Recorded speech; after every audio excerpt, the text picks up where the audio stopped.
Today we're going to work on a four-letter word starting with M. That's many, M-A-N-Y, as in there are so many books I want to read.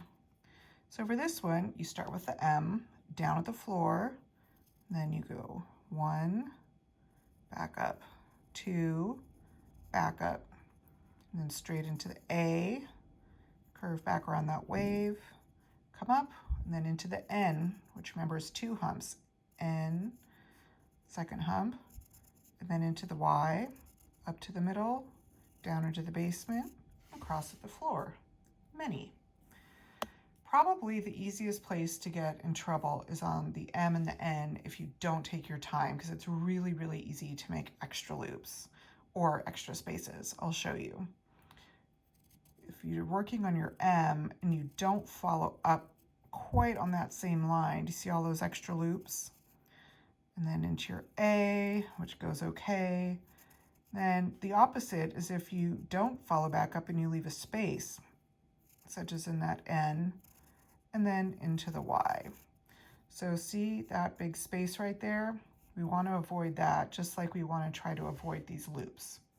So let's try to do it again, taking our time.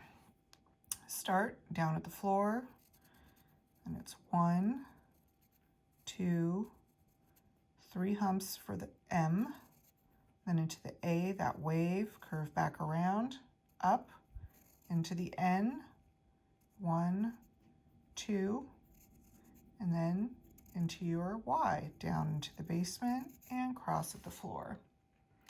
There's definitely a time that you might have to write this with a capital M, such as at the beginning of a sentence or in a title. So let's try that. So for the capital M, you'll remember you start up here and you do that sort of slanted candy cane.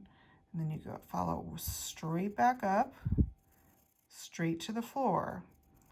And then remember a second hump on the capital M, and then straight into A, up, into the lowercase n, second hump, and into the Y, down, and cross at the floor.